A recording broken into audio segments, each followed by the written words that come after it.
Welcome back. It is time to see what we should be reading this month in our book club with Morgan Shannon of the Springfield Greene County Library. Good to see you. Nice to see you. Oh, listen, I didn't think I was a reader, but now that we've been doing book clubs, Yeah. it's just been so helpful on great new stories that could expand my horizons. Yes. And I've learned you can still do what we called in the old days book on tape / book on CD. Yes. Or even stream sometimes. Yes, listening to books is still reading. Yes. Thank you. Thank you for acknowledging Yes, me. for sure. I appreciate that. So, Morgan, what books have you brought for us today? Yeah, so the first book that I brought today, it is called A Witch's Guide to Magical Innkeeping. This is a cozy romance fantasy set in modern-day England, and it follows Sarah Swan, who's our main character. She was once one of the most powerful witches in England, up until she resurrects her great aunt. And that causes her to lose most of her magic. She's exiled from the magical world because she's not supposed to do that.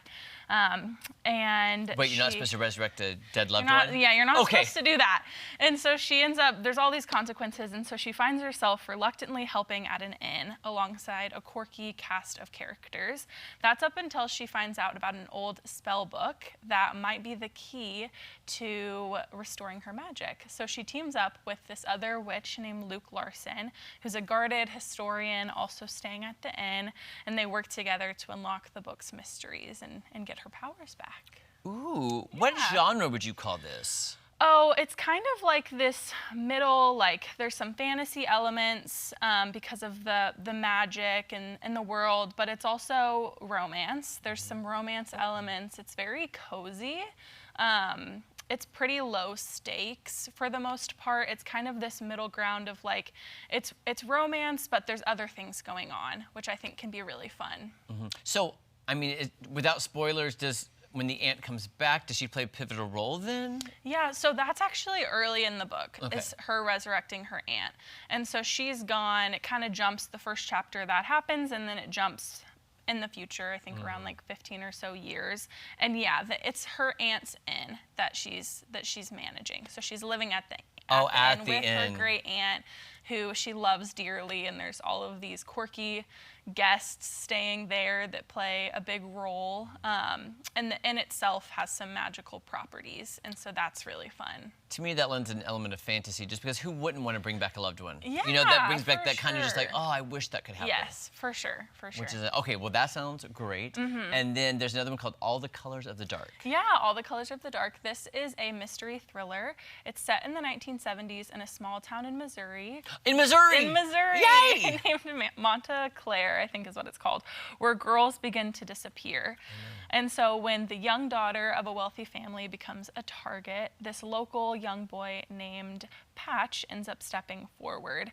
This causes a lot of things to fall into place, and as the town wrestles with secrets and fears, Patch and those around him have to navigate this thin balance between hope and heartbreak.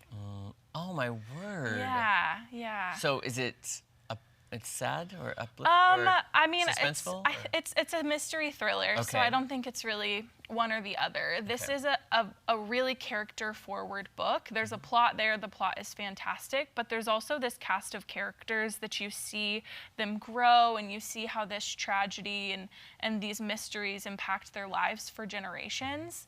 And so you really get to see how crisis ripples through the lives of these people as they get older. And so it's a very character-forward book. I'm wondering, too, if the author's maybe from Missouri. I always find it fascinating when somebody sets a scene or sets a book or a movie in Missouri. I might be wrong. I don't think the author is from Missouri. So there might be some things. I loved this book. There were some parts where I was like, I don't know if that's actually geographically correct, being from Missouri. From Missouri, we would know. I'm like, I don't know about that. But the book itself, the story's fantastic. The characters are great. It really is. It's a great novel. Okay, and then the final? Yeah, so the last one that I have, it's called The Last Unicorn. This is a classic fantasy novel. I believe it's from the 1980s. And or maybe the 1960s, I think it's older than that, but it is set in a timeless magical world. It follows a unicorn who she's older than memory and lives in a forest untouched by death. And so she's beautiful, powerful, utterly alone when she learns the troubling truth that she might be the last of her kind. And so this causes her to leave her forest where she's safe to embark on this journey to figure out what's happened. So along the way, she faces challenges that test her courage and wisdom. And it's a beautiful story about enchantment and magic and hope and loss and finding yourself in a world that's changed. So, yeah, there's a lot going into that. Yes. Like you can learn from, not just from a unicorn, but take that experience, there's a lot the human element. Yes, there's a lot to learn from this novel. It's beautiful.